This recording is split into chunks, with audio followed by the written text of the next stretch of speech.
So I've never done product reviews on this channel before, and every day I get emails with offers to do product reviews, and it's usually stuff I just ignore, but once in a while, it's a product that interests me. In this case, BenQ reached out, and they're a manufacturer that's known to create really high quality products. And in this case, it coincided with my interest, my new interest in lighting my desk setup. Now, this is not how my desk looks when I'm working, believe it or not. This right here is a result of my lights that I have on for making videos. So what does this place look like normally when I'm programming or working on other stuff? It looks like this. The reason you even see my face is because of a desk lamp and the light from the monitor. Now, this desk lamp that I have up here, it used to be on my desk, taking up space, and I moved it up there before I got the BenQ lights in here because I'm running out of desk space. And when I'm sitting here coding, this is kind of what it looks like. I like my office to be kind of dim like this, but long term, it's not a good solution. It's not really good for the eyes to be staring at a bright screen with darkness in the periphery. So I agreed to doing these tests because I was already considering getting lights like this myself. And I've had these now for a couple of months in my office, and I've been constantly using them. And I was supposed to make a video about these, but I've been holding off on that because I only agreed to do this if there was no money that exchanged hands between us, so that it could be an impartial review, and also so that I can give away these 2 light bars that they sent me to you folks as a raffle. And I liked them so much that I just didn't want to make the videos for this long, but it's got to be done. Anyway, this is kind of what it looks like now. Here's one light, and I have another light which is slightly different on this monitor over here. Now, this camera that you're seeing here is looking at my desk, and it's at my eye level. I wanted to show that because at eye level, this light does not interfere with my eyes. It does not shine on my eyes, which is great. It only shines down and illuminates the area that I need, which is my desktop. And it also does not shine on the screen. There is no glare on the screen from the light. Same thing with this light. They're slightly different models, and I'll explain what the difference is in a second, but essentially,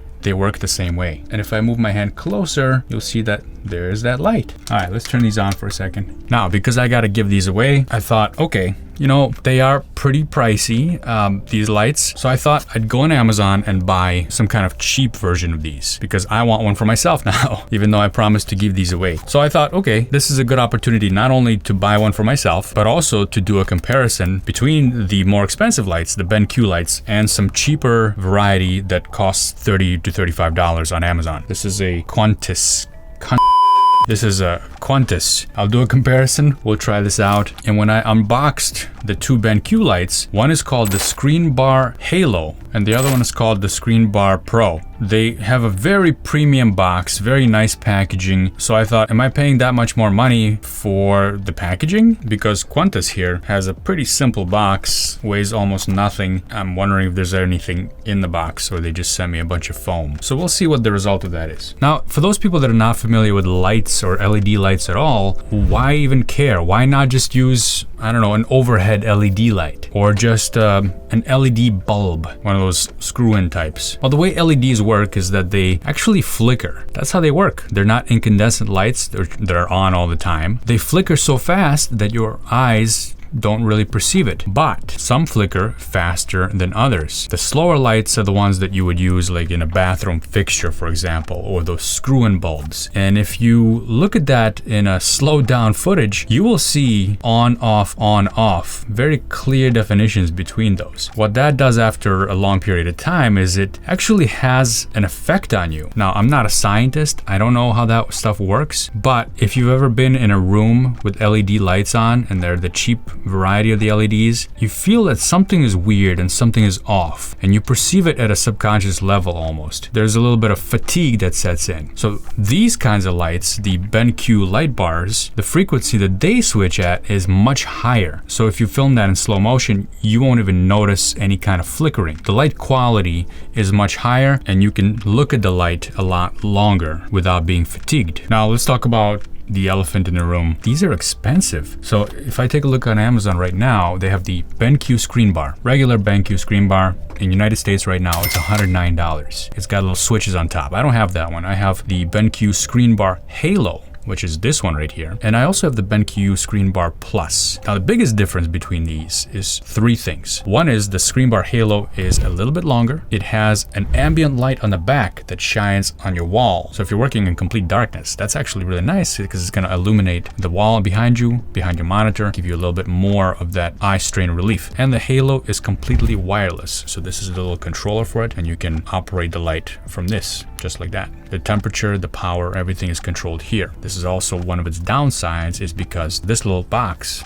takes batteries. So you're gonna need to change batteries there once in a while. I'm not sure how long the batteries last, but it's been here for a couple months now and it's running fine. Now the ScreenBar Plus actually comes with a little controller like this that has a cable attached to it. One of my complaints is that the cable is a little bit too short. So if you don't have a monitor that has a USB plug on it, you're gonna have to reach from the top of the monitor to this little control knob to another spot that has the actual USB power. But a really nice thing about this particular model is that there is a little tactile feeling to the switch. So you can actually click on it and you know that you've clicked on it right there. It's a big knob, you can't miss it. I really like that one. And that's probably one of my favorite features of that bar. Whereas the Halo doesn't have any kind of tactile response. It's just kind of a LED screen that you have to guess and look at to see if it turned on or off. Now getting back to the prices, the Halo is actually $179 on Amazon right now, and the ScreenBar Plus is $139. I've left some links down below in the description, which are affiliate links. If you buy it through one of those links, I get a little cut that helps the channel out. And these are the prices in the United States as of today. They fluctuate all the time, so you can check the price in your country. Now, as for build quality, this is really well engineered. The little weight mechanism on the back is positioned really nicely so that it can attach to a large number of sizes of monitors, and it's spring loaded, so it kind of grabs the monitor, and it's padded. That way it's not scratching the monitor. Right now I'm using it on my LG 27-inch monitor, and it fits nice and snug on there. The Plus has a similar mechanism, but one other thing that you can do with the Plus is actually remove the light completely from its holder, and you can use it separately in some other situation, whatever your lighting situation might entail. The connection, by the way, is a standard USB-C connection. They do say don't use other cables than the ones attached, but if it's USB-C, maybe you can use USB-C to USB-C extension cable to make that longer. That would alleviate the problem that I'm having with it, but I haven't tried that. Well, here's the cheap one. Slightly different mechanism. There is no spring loading here, so you're gonna have to manually adjust this, but it does have a way to adjust for the monitor with a spring-loaded clamp like this, although it looks pretty narrow. I'm sure it'll fit my monitor because my monitors are pretty thin, but some other people's monitors might not work so well. And it's also optimized for monitors that are completely square. I don't think I even have a completely squared off monitor. All my monitors on the back have a bezel, including the iMac. So no control knob on this one. All the controls are done via switches like a flute on top. Yeah, USB-C here, just a regular USB-C cable. It's pretty long though. So this is a 6-foot cable and it can reach pretty far, which I like. And it's a nice braided cable, although on the other side it's USB-A. This one has a very cheap plasticky feel, and I'm trying to put this thing in here. Ooh, I'm having a problem attaching this. Okay, problem solved. So this is a one-time setup. Probably shouldn't worry about this kind of thing unless you break it. I'm gonna replace the ScreenBar Halo that I have here with this one. All right, so here's the cheap one. And you do have the controls up here. You can see the buttons are on top. So let's try that out. On, or rather off, then on. No, okay, I think I'm pressing the button. It's, maybe I don't have enough patience. I think it was on just a second ago, but now I can't turn it back on.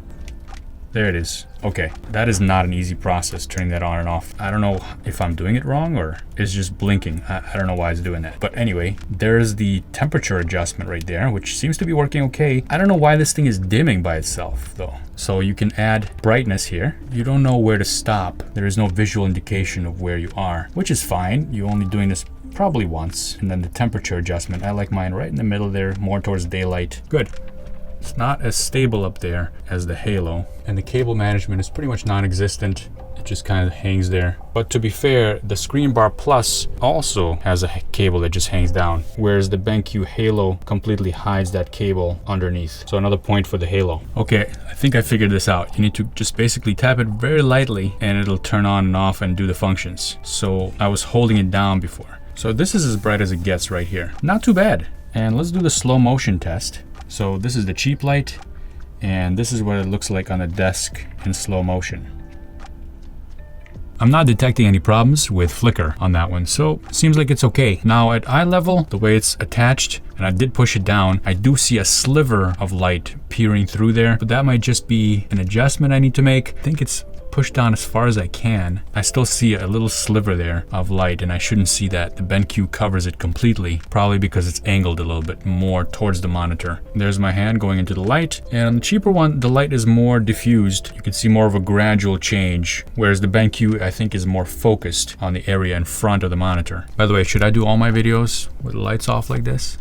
All right, let's turn this back on. So the bottom line here, would I recommend one of these lights? I would, and I'm going to switch over to permanently having these lights on my desk because it relieves my eye strain. I actually do feel better when a lot more of my desk is lit up. It saves room on my desk for extra lights that I might have or lamps. And the fact that these are USB powered means I don't have to take up an AC outlet with plugging a light in. Would I recommend the BenQ ones specifically? Well, they seem to be better built. They have more features. They fit better on the monitors. The lights are more focused. They're easier to control. For example, the Halo is plugged into my USB hub. And when I come to my desk and sit down with my Mac, I'm plugging my USB hub with one cable. The Halo automatically turns on, which is great because then I can just never touch it really. And it'll automatically turn on whenever I'm at my desk and turn off whenever I leave my desk. I don't need to worry about it. Now they are pretty expensive lights, so if you can afford it, great. If you want to go for a lower price light, one of these cheaper options will probably also work as well. I'll actually leave a couple links down below for the one I have and maybe some other ones. Definitely recommend you get one. And I'm also gonna give these away, these two BenQ ones, unfortunately for me, but promise is a promise. So in a couple weeks, I'll pick a random 2 comments from the comments down below. Make sure you're a subscriber to the channel, and I'll announce the winners on Twitter. There is also my Twitter link down below. So follow me on Twitter. That's where I'll make the announcement. And if I announce your name and you don't want it, then you don't have to do anything. I'll just pick a new person in a couple of days after that. Anyway, that's it for today, folks. I do actually have a bunch of items that people have sent me to review, so I'll be including those as well and doing giveaways. Thanks a lot, folks. I'll see you next time.